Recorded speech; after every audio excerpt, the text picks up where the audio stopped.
Hello, Internet. I think everything is up. I think everything is working. I have evolved a little by little with my ability to dial all this technology in, to confirm that my audio is working, to embrace this process that is not beautiful and it is flawed and it is sometimes a complete clusterfuck. And I'm ready. I'm ready for it. I'm ready to do it. And I'm here trying to make the best I can with what I got. Allow me to introduce myself. My name is Blake, and this is Awaken with Blaken. I am an empowerment and transformation coach, and I help guide those on a spiritual journey to help answer the life's questions they didn't even know they had. And I was not here last week. I had wanted to try to jump on this call regardless because I want to be consistent and show up on a weekly basis to be available to all my fans that watch live on this every week. And unfortunately, I was sick, and I really wanted to come online sick, even if I am. It's not like anybody's going to catch anything from me, so there's no reason for me to hide and avoid interacting. So I really wanted to make an effort to be on here and the show must go on kind of attitude. However, I was just coughing so much that I would get my throat, and I'm still kind of recovering. My throat would get so dry that it was intimidating for me to go there. So I decided to take some time to rest and spend some time doing not work-related things.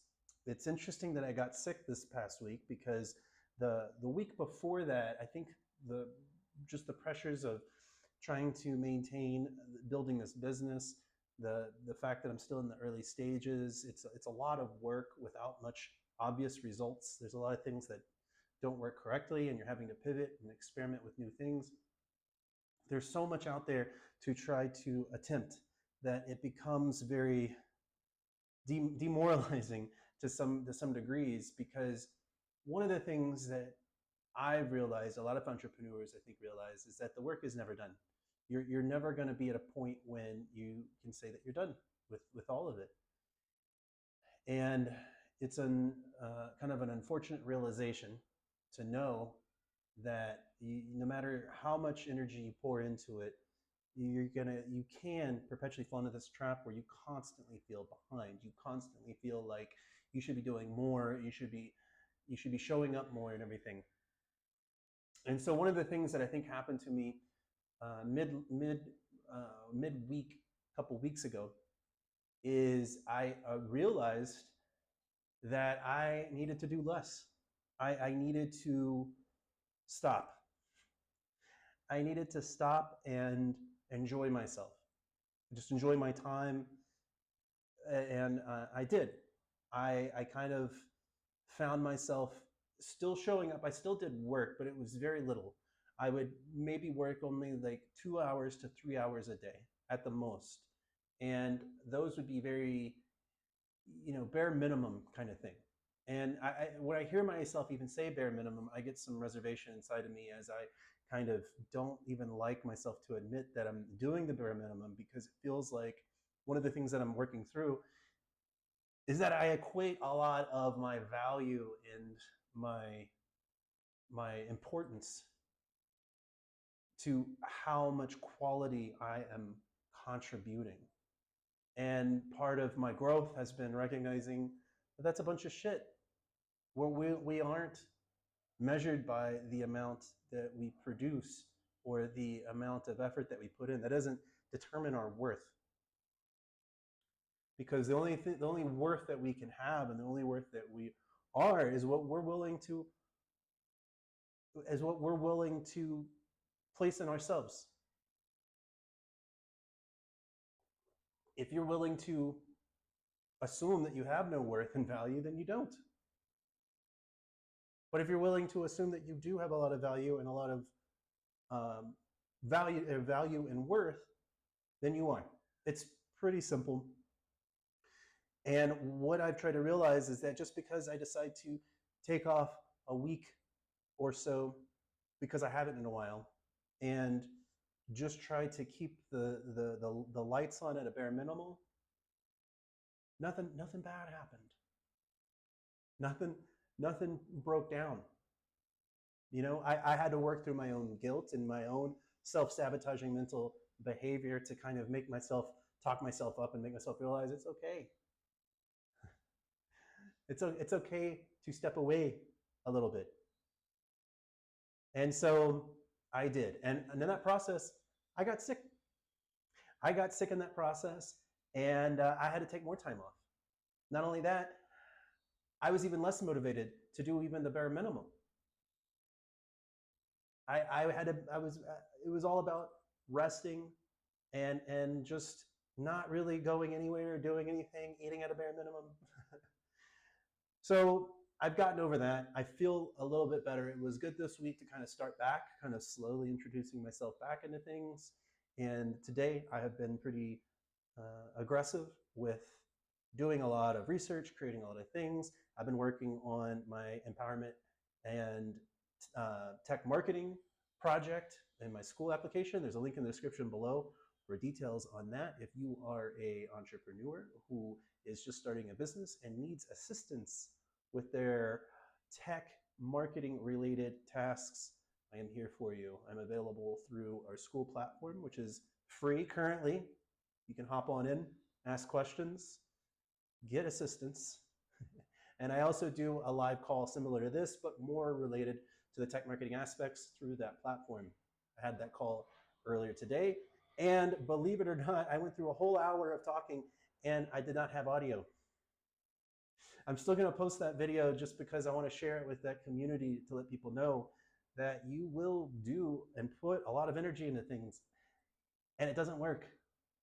It actually fails. It actually is like a steaming pile of shit. And as much as it frustrated me and annoyed me, there was a part of me that also felt satisfied that I showed up and put in the work and did the thing. Because I did the thing, I grew and I became better at what I want to be, what my future self is guiding me to. Because I did the rep. And I really do feel like somebody can relate to that. I can guarantee you at some point, I'm going to work with somebody or somebody I'm talking to right now, and they are going to go and they're going to put all their effort into something, and it is going to be terrible, or it's going to seem terrible, or it's going to feel terrible, or it's not going to have the validation that it needed. It's going to hit some metric where the value that you have put on it has not been met. And then you feel terrible and you feel like you're not successful and not a good person. And it's a whole bunch of shit. We're all awesome people doing amazing things, trying the best we can, and we are not perfect. And the moment that we realize that we're not perfect, the easier it is to let the shit slide and realize sometimes you just don't put audio on a video. And sometimes people aren't going to hear what you have to say. But if you're willing to talk enough, eventually they will. At least that's my plan. And it's easier said than done. Don't get me wrong. It's definitely easier than said than done, but it is my plan for now. So again, thank you for watching. Thank you for being here. This is Awaken with Blaken, which is my foray into doing live content. I do this once a week. I try to make it consistent, and it is in an effort to learn the intricacies of the technology that is needed for this operation, and it's a lot more involved than I thought. There's a lot more things that can bite you in the butt if you're not careful. And also, I want this platform to, one, get used to talking ad-libly, and it definitely is easier but also harder than creating content. But also, I'd like to be able to talk in some capacity with interviews, doing a podcast or something like that, and this is where it begins for me. I bring up on this series varying different things of what's going on in my life, what's going on in my business, profound moments that I've had, and things that I think are interesting that I think people will find value in.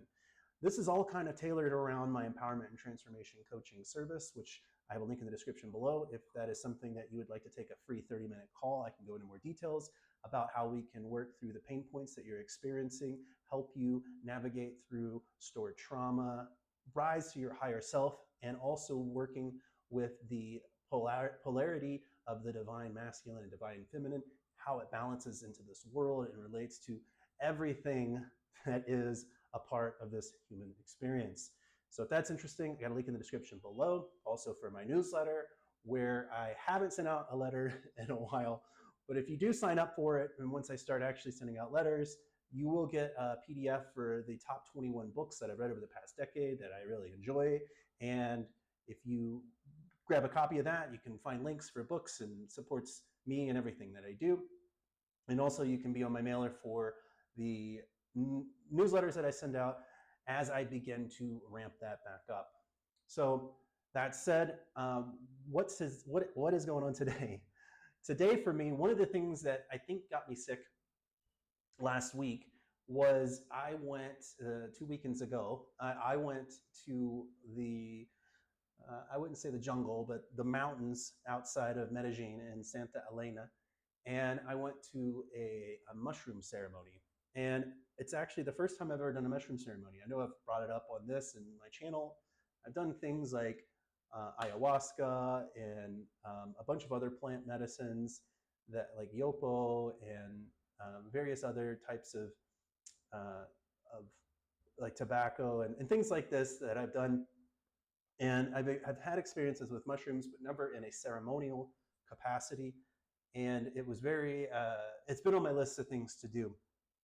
Now, when you do ceremonies, what I'm realizing in Colombia is that there's two kinds of ceremonies. There's very much the, what I call more of your bougie, gringo-esque tier ceremonies, which it's usually 90% foreigners and a very small portion of people who are either indigenous or local who help kind of orchestrate and organize it. And then you have more homegrown, true kind of down-to-earth experience where it's full of actual locals. And those are usually a little cheaper than maybe your nicer one. But the local ones are a lot more interesting because you do get to relate a lot more to the community and to the people. This mushroom ceremony that I went to was with the latter. It was a local kind of experience. And the place that I went to was very much kind of, tucked away in the back of a yard somewhere. And it was this rounded structure. And it was kind of old and just kind of rustic look to it. And the way that it was set up is there was, for one, too many people there for me. I think my limit on a ceremony is about 20 people. I think that's just good enough. But this had probably 50, I'd say, maybe a little bit more. And the building was round, kind of like a physical kind of, not a teepee, but like a hogan kind of thing. And in the middle, there is a pit where they burnt a fire. And there was only enough chairs to sit maybe 15 people. Out of all the people that were there, not everybody could sit around the fire. And then there were beds laid along to the walls that took up all the other space in the room. People played music and burnt the fire in the middle. And then everybody kind of like laid out along the edges of it. Now, there was so little space compared to how many people were there that the beds, the mattresses were no more than like a twin bed, right? And everybody had to lay two to a bed. So when you looked at it, it was very narrow and it seemed very cramped. That's one aspect of it. When you actually did lay down at a certain point, the place that I was actually on a slope. So I'm laying with, I don't know if you've ever been camping and you've tried to put up a tent on a hill, but if you try to sleep, you're going to just continuously kind of roll down the hill, and then eventually you're going to just keep pulling your tent down. And this was kind of what was happening. As I was laying down with my head down, I was kind of like pointed head down this slope. So it was already kind of uncomfortable. My back really didn't like this very much, and it was also cramped just because there's a lot of people around. Now, we didn't just start out at the beginning doing taking the mushrooms and the ceremony. At the beginning, we sat around and kind of had a discussion with the head grandmother, the shaman, who was introducing us to the medicine, welcoming us, telling us about the different plants and traditions, and explaining the whole process to us. One thing, though, about that is, since this is more of a very much a local kind of scene, a homegrown, if you may, kind of experience, I am the only white person in the entire room. I am actually the only person that doesn't speak Spanish in the entire room. And while I do know a little bit of Spanish, I definitely struggle to understand what's going on when it's talked for, you know, as a conversation for a long time. I will pick up a few words here or there, but technically what happens, since I've been so exposed to hearing a language that I'm not familiar with, is sometimes I just zone out. Honestly, I do that when people speak English. So definitely with English, it has, when it comes to Spanish, I do it even more frequently. And this was no different. As I listened as much as I could, I understood a few things. I understood, for one, that we were going to accept an offer of rapé. And rapé is something that I've been working with a lot since the past couple of ayahuasca ceremonies I had. And rapé, for those that don't know, is a finely ground tobacco mixed with different ashes and tree bark that have been uh, uh, burnt down into a powder and ground into a powder, and they blow it up both of your nostrils. And this provides a kind of opening of the mind, a locating of the third eye. And it's usually a way that they practice grounding you before and during a ceremony. And I'm very familiar with it. I've done a lot of worked with rapé a lot on my own, in my own. You can actually minister to yourself. I've worked with it in ayahuasca ceremonies and had other practitioners, um, you know, administer it to me. And what's interesting is that rapé changes from place to place depending on where it's from. Some of this is from Brazil, some of it's from Colombia, some of it's from Peru. It varies quite a bit. And since I was so experienced with this, I was prepared to participate in the beginning of the ceremony with the way they were going to open it. And they explained a bunch of things. And one of the things I didn't know is that I could tell that she said there was 2 lines to go wait in. And I just waited in the first line because it was the closest. And the rapé that they administered was so strong. I have never had such a strong, potent, um, whatever of this rapé in my life. It was so strong it actually made me throw up, which is something that I know that rapé can do, but I'd never actually seen really that happen to many people, especially for me. And it induced a very intense purging.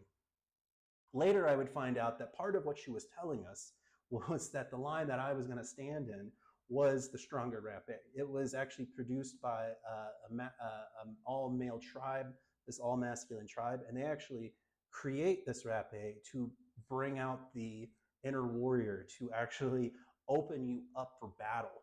So I dove in pretty heavy without really realizing I was diving in that heavy. And it took me a good time. A lot of other people in the room, kind of, even the other one was still pretty intense. A lot of people needed help walking around. People got sick from it and everything, to purge a lot of this process.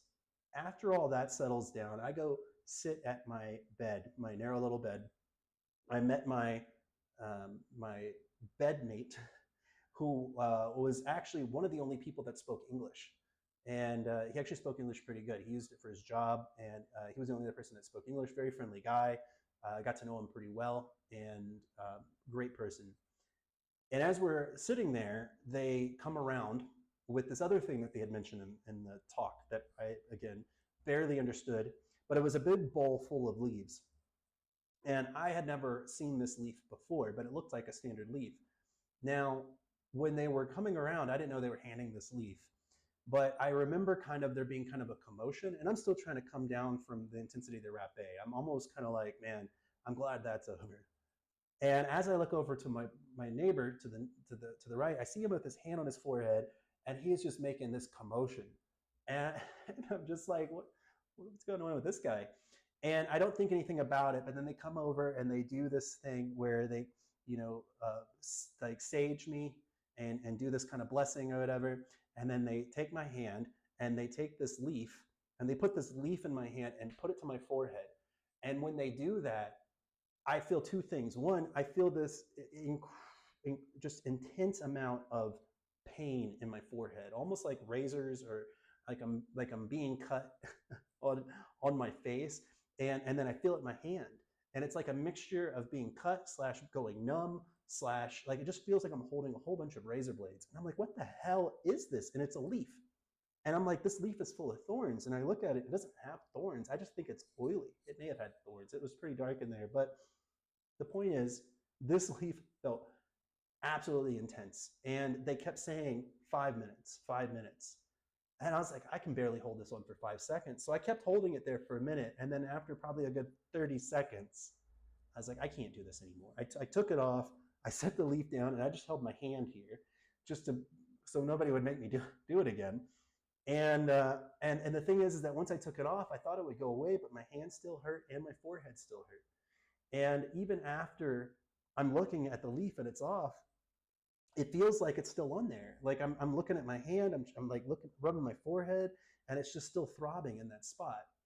All of this was an attempt to open the third eye and kind of bring us to a place where we can receive the medicine, and a place, it's all in meant in good health and good intent, right?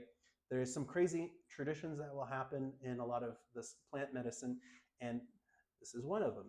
And this was probably one of the most uncomfortable and most challenging things I think I've had. And I've had a lot of different types of medicines that I find very difficult to approach or encourage people to participate in. But so after that process, it's time to do the mushrooms. And there's another saging ceremony. And then they give us a cup of mushrooms and they pour tea over it and hand us a little bit of chocolate, some cacao ceremonial chocolate. And honestly, that was probably one of the best things because it didn't taste bad. The mushrooms didn't taste bitter at all. It just tasted like tea, and they were really mushy and they were fine. It was 2 grams, and then the chocolates were nice. And so after kind of consuming that, it was all kind of just quiet and chill. We're all laying down, and I'm getting uncomfortable from the slope that I'm on. I start experiencing the medicine, and it does start opening me up. But around the time that I start experiencing the medicine and it starts opening me up, it starts raining. It starts raining, like just like a storm, like an intense storm starts. And I swear I felt like the whole place was going to collapse. And I think part of what I was navigating was I never really like freaked out or panicked or anything, but I did have some negative feelings of, am I safe? Is something going to happen? Where do I go? What do I do? And not only was that happening, but as I'm trying to work on that and go deeper, a leak starts dripping, and it starts dripping right on my face. And I try to kind of move out of the way, but over time it starts making my bed wet. And then not only that, but where I'm sloped down, people are rolling slowly but surely, very slowly, but everybody keeps rolling closer to me. And so they kind of keep encroaching on my space. And I keep trying to roll over. I keep trying to get myself comfortable. I can tell my back doesn't work. My back is starting to suffer more and more and more. It's just becoming a very uncomfortable experience. And I am not happy. I'm not happy because I can't focus on the medicine. I'm not happy because I regret being there. I'm not happy because I feel trapped. Like there was a part of me at one point that was so uncomfortable that I really wanted to leave. However, I don't carry a data plan with me for various reasons, probably for another video.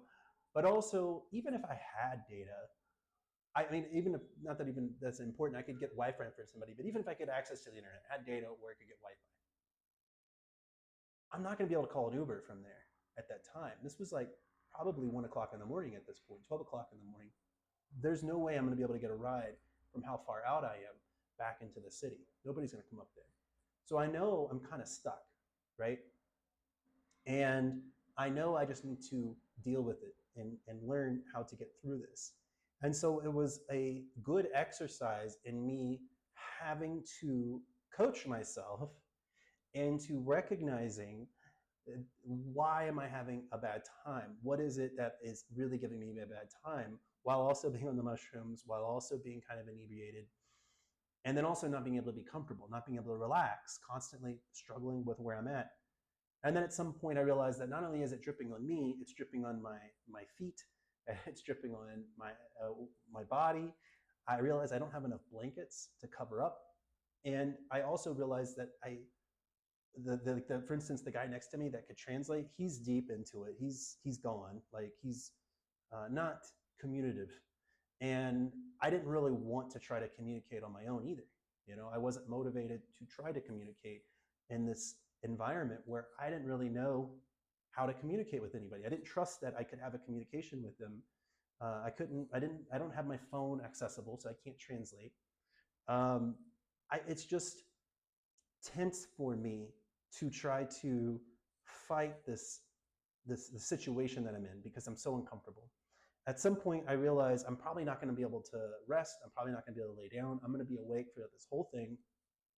And so I think I walk around, I go to the restroom, I walk around, I come back. And at some point, I try to lay down again. Same issues, just more, it's more soaked from the leaks and all this stuff. And I think at some point I recognize, okay, we're probably not going to be laying down. And the other thing that was challenging is that all the chairs by the fire would constantly get taken up because there were more chairs than there were people that could sit at it. So you kind of had to stand awkwardly in the way of the only path through in and out as people kind of shuffled back and forth through you while on mushrooms. Occasionally there's a couple chairs on the front. I'd sit in those for a little bit. And then outside there were places to sit, but it was so dark and it was raining. So most of the outside, it wasn't really accessible and things are slippery and just, it's just hard to see.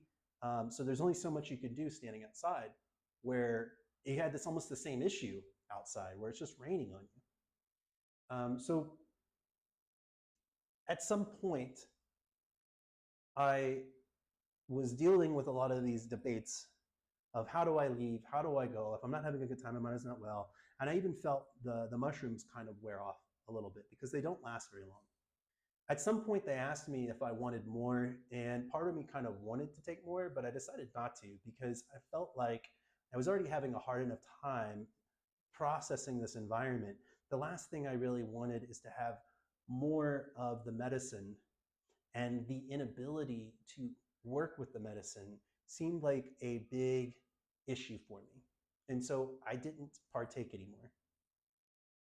And at some point through the night, as the night got on, people would get more tired and more just exhausted. They would kind of go to their beds, and there was less and less congestion in the main area, and there was more places to sit. And so at some point, I was finally able to sit at the fire for a little bit. But before that, I went back to my spot to lay down, and there was somebody laying in my spot. My spot was actually occupied by some person. I don't know how that happened. I guess somebody mistaked my spot for theirs or whatever, but there was just so many people laying there, and they were definitely consuming my spot. And there was a frustration about it, but there was also a part that didn't care because I wasn't happy there anyway. There was a part of me though that was super livid. Like it was almost like that was the straw that broke the camel's back. That was the part that really made me angry, right? So mad that my spot had been taken by these people, and that I didn't even, there was no way, one, if somebody was laying there on mushrooms, I don't really want to interrupt that and try to have a conversation with that person. I don't know how well I can have a conversation. I don't know how well they can understand me in conversation, but this is somebody who I know is not going to understand me. I don't even know how to begin to speak enough Spanish to try to have a conversation that's simple as like, get the fuck out of my spot. And I just surrendered to it and set the fire and recognized how angry I was. I really got to sit and witness just how mad I was with the fact that everything was going, so wrong for me. And there was a part of me deep down that kind of had this, I don't know how to say it, but it was almost like a sarcastic kind of reflection that I had. This part of me that was so unhappy and so frustrated and so angry and so uncomfortable. And there was a part of me that said, like, if you really want out of this, you could show a little gratitude. You really want out of this, you can just show maybe a little bit of gratitude. And sarcastically, I was like, oh yeah, that's going to help a lot. What am I going to be grateful for? And then in that same breath within my mind, so it's not a breath, but in my mind, in that same thought, I was like, well, what am I going to be grateful for? I guess I could just be grateful for being strong enough to endure the worst part of this.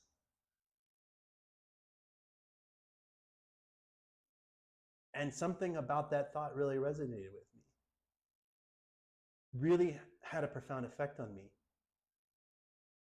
because it made me feel amazing, like that. It really made me feel incredible. It made me feel invincible. Here I had gone my entire evening feeling just almost tortured and abused and neglected, left out in the rain on some hallucinogenic mushroom. And when I was at the lowest point that I felt I could get at, the one observation I had was thank you. Thank you for making me strong enough to be able to handle life at its worst. Thank you for making me strong enough to handle life at its lowest point.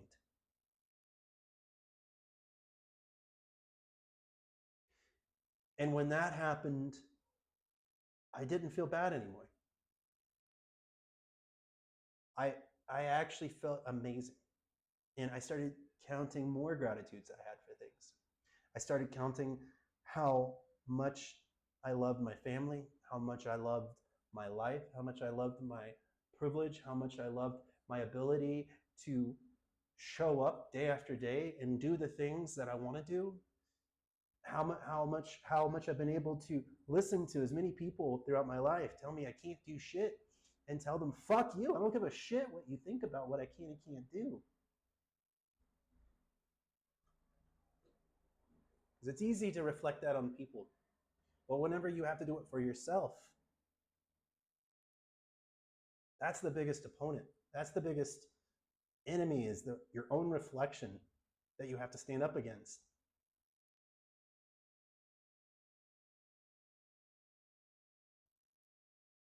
And that was the most profound breakthrough I'd had in a long time. And the door opened. My ability to feel joy, my ability to feel happiness, to find peace, to find purpose, had just come back, flooding back in. And probably about this time, the sun had started coming up. And there was a lot of daylight. And the room was filling with a little bit more daylight. More and more people were kind of falling to their beds. There were more and more empty chairs sitting around the fire. My spot, and it lay by my bed spot, still completely full.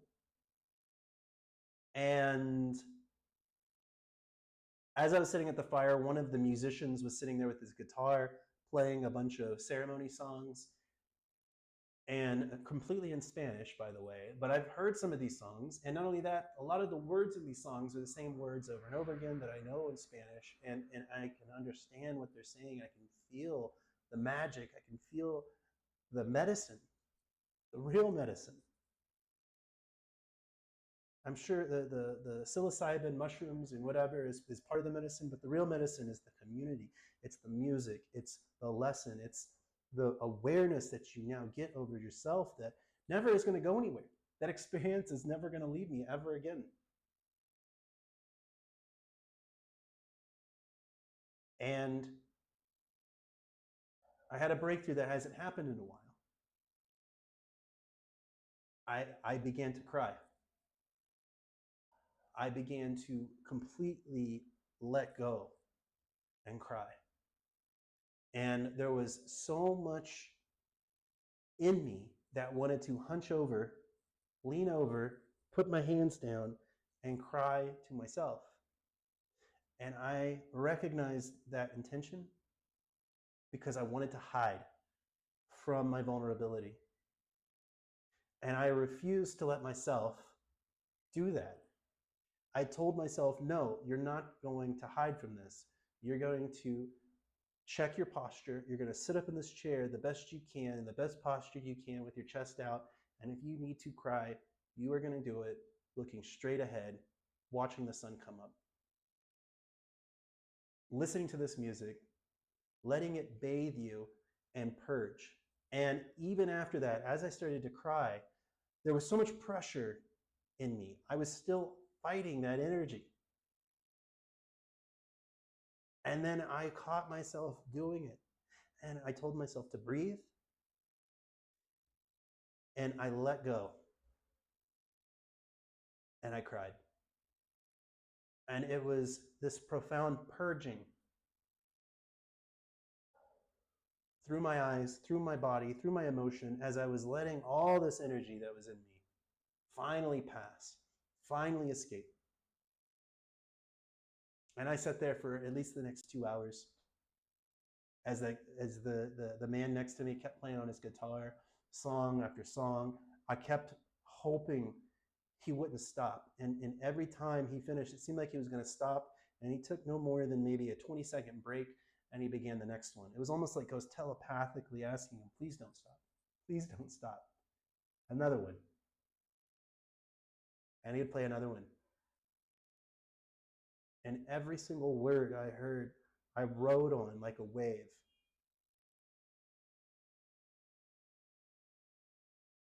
And it brought on more tears, and it brought on more tears, and it brought on so many moments in my life where I felt completely worthless and I felt completely lost.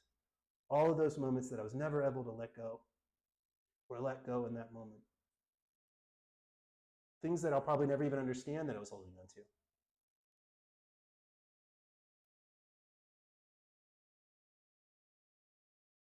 At some point in that morning, all of this process came to an end. There was a closing ceremony to those that were still at the fire and to those that were sleeping.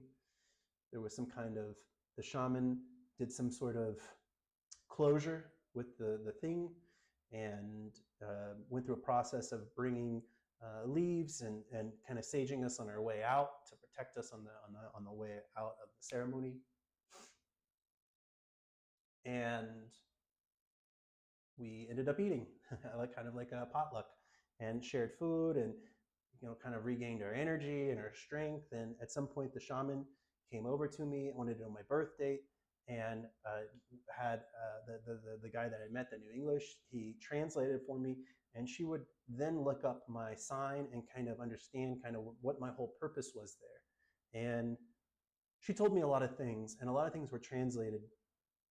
And it's going to be very hard for me to get all this right, to really kind of tie it in well, because I feel like a lot of it was for me in that moment. But the gist of what she really wanted me to understand was that I was a cable. I was a connecting cable. I was there as a way to bridge, to connect those together that didn't realize they needed it. To tie in those things that needed it the most.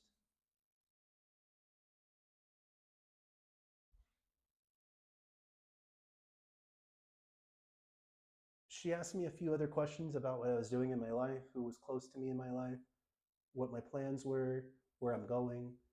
I shared a lot of that with her. And she knew that wherever I would go is where I needed to be. And it's a really profound thing to hear because that's what I'm constantly telling myself. When I find myself in these moments where I don't feel like I fit in, where I don't feel like I'm necessarily where I'm in the right place, or I feel like maybe I made a wrong choice in things, I can feel awkward, I can feel uncomfortable, but very rarely do I ever feel like I'm not where I belong. Like where I'm not exactly where I'm supposed to be. I may not feel like I belong, but I always feel like I'm exactly where I'm supposed to be. Even if I don't belong there, I feel like I'm supposed to be there.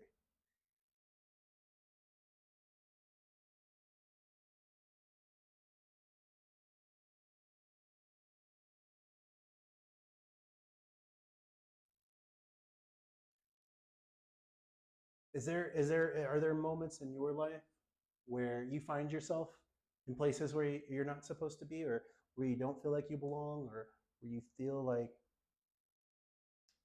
you've overstepped your own boundaries? I'd love to see comments on that.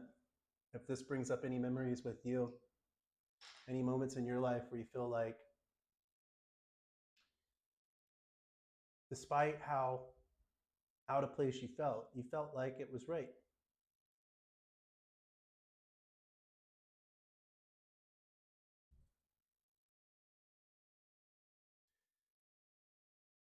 So basically, that's probably why I got sick last week. I was in a very wet and crowded space with a lot of Western medicine and tobacco blown up my nose. So yeah, that's and sharp, dangerous leaves applied to the skin. Uh, Whenever we left, we finally left by the bus with the people that I went with, and what was interesting is I think the guy actually told me what the plant was. Oh, this thing looks really nasty.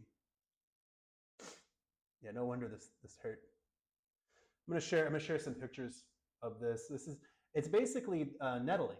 It's the nettle plant, nettle leaf plant. I'm gonna share it like this. The nettle plant. What's funny is that this is not my first time under being exposed to this plant. In the ayahuasca ceremony, they actually take the branch of this plant and they'll kind of like beat you with it. I don't know if it's the same plant, to be honest, but they call that nettling, and they take the branch of it and they tap you with it all over. They don't like beat you with it, but they tap you with it, and that's actually not that bad because they prune a lot of the needles to not make them, I guess, as intense. But this main picture looks terrifying.